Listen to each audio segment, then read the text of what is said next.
जब लक्ष्य हमारे सामने होता है तब थकान, नींद, आलस की कोई औकात नहीं कि हमें पढ़ने से रोक सके। तो इसी मोटिवेशन के साथ शुरू करते हैं आज का वीडियो। मेरी क्लास में एक लड़की है, उसने मुझसे पूछा कि मैम अभी दिवाली का समय चल रहा है और घर में पुताई वगैरह हो रही है, तो पढ़ाई का टाइम नहीं मिलता, कैसे करें।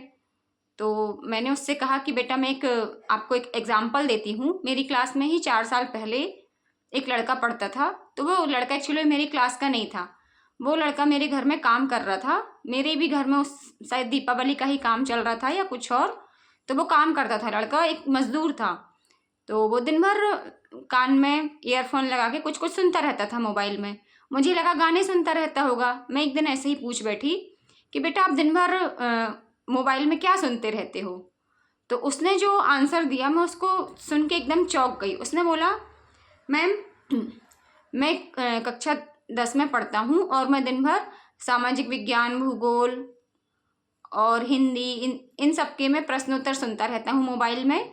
रात में इनको जा कर के मैं 2 घंटे इनको कॉपी में लिख करके रिवाइज़ करता हूँ और 2 घंटे में गणित पढ़ता हूँ। इस तरह से मैं रोज़ रात में 12 बजे सोता हूँ और सुबह 7 बजे उठ के फिर अपने काम पर चला जाता हूँ। स्कूल भी जाता था वो और मज़दूरी भी करता था। तो मैंने कहा कि बेटा गणित कौन पढ़ाता है, तुम्हें कोचिंग पढ़ते हो? उसने कहा नहीं मैम मैं खुद से ही करता हूँ। मैंने कहा कोचिंग पढ़ोगे फ्री में? एकदम वो इतना खुश हो गया, उसकी आंखों में चमक आ गई। उसने बोला हाँ मैम ज़रूर पढ़ूंगा। मैंने बोला कल सुबह 8 बजे से आ जाना। आया वो क्लास में। उसको देख करके दूसरे बच्चे उसका थोड़ा सा पहनावा देख के और उसको देख के हंसने लगे, कमेंट्स करने लगे उसके लिए उटपटांग। तो कुछ नहीं, पहले दिन तो वो उसने पढ़ लिया और क्लास के बाद में वो आके मेरे से बोला कि मैम मैं कल से नहीं आऊँगा। मैंने कहा क्या हो गया बेटा? बोलता सब बच्चे मेरे ऊपर हंसते हैं।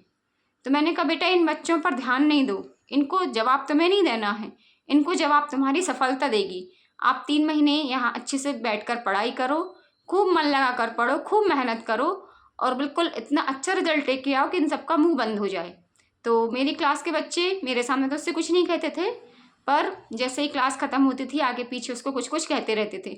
उस दिन के बाद से उसने किसी बच्चे की कोई बात पर ध्यान नहीं दिया। रेगुलर कोचिंग आता था वो और उसने इतनी मेहनत की, इतनी मेहनत की कि उसके 85 मार्क्स आए और मेरी क्लास में वो 3rd स्थान पर आया। तो देखिए बच्चों, मैं आपको 90 या 95 ये सब सपने नहीं दिखा रही हूँ। उस बच्चे का जो रियल में रिजल्ट आया मैं आपको वही बता रही हूँ कि इसके 85% मार्क्स आए और वो इतना ज़्यादा इससे इंस्पायर हुआ कि आगे जाके फिर उसने मैथ साइंस सब्जेक्ट लिया। आज वो एक सरकारी स्कूल में टीचर है और पीएससी की तैयारी कर रहा है। ये बात लगभग आप समझ सकते हैं कि 6 या 7 साल पुरानी होगी। वो अभी अभी टीचर के पद पर नियुक्त हुआ है। तो मैं आपसे यही कहना चाह रही थी बच्चों कि ये जो नींद वगैरह है ना, ये सब हमारे मन के भ्रम हैं। आप एक बार अपने मन को बिल्कुल दृढ़ता से बोलिए, पूरे दृढ़ विश्वास के साथ बोलिए कि थकान, कमजोरी, नींद इन सब की कोई औकात नहीं, कि जब तक मैं 4 घंटे ना पढ़ लूँ तब तक ये मुझे हो नहीं सकती। आपको नींद नहीं आएगी। आपको नींद आ रही है, बिल्कुल आंखें झूम रही हैं आपकी, बंद हो रही हैं, आपको ऐसा लग रहा है कि बस सो जाएं, मुझे नहीं पढ़ना है। लेकिन आपको अपना लक्ष्य ध्यान रखना चाहिए। आप रात में 8 बजे फ्री होते हैं, आप बिल्कुल मुंह हाथ धो करके पढ़ने बैठ जाइए। आप 10 बजे फ्री होते हैं तब भी आप पढ़ने बैठ जाइए। लेकिन आपको जो 4 घंटे का आपने टारगेट बनाया है उसको आपको ज़रूर ही पूरा करना है। तो मुझे ऐसा लगा कि प्राची को अपनी बात का जवाब मिल गया होगा और उस लड़के का नाम था अमन।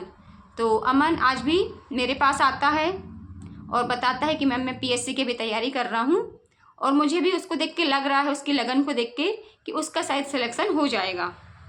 तो प्राची के ही जैसे काफ़ी सारे बच्चों के क्वेश्चन रहते हैं कि मैम मैं क्या करूँ, कैसे पढ़ूँ।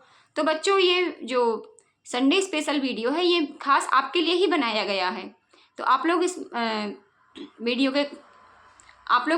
वीडियो के नीचे कमेंट्स करके पूछ सकते हैं कि आप किस तरह से पढ़ाई करना चाहते हैं, आपके मन में क्या डाउट है, आप क्या क्वेश्चन करना चाहते हैं।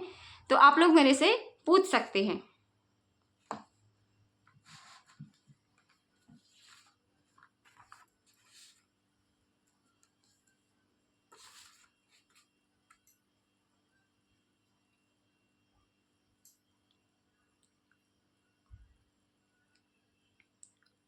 तो बच्चों इस वीडियो में इतना ही।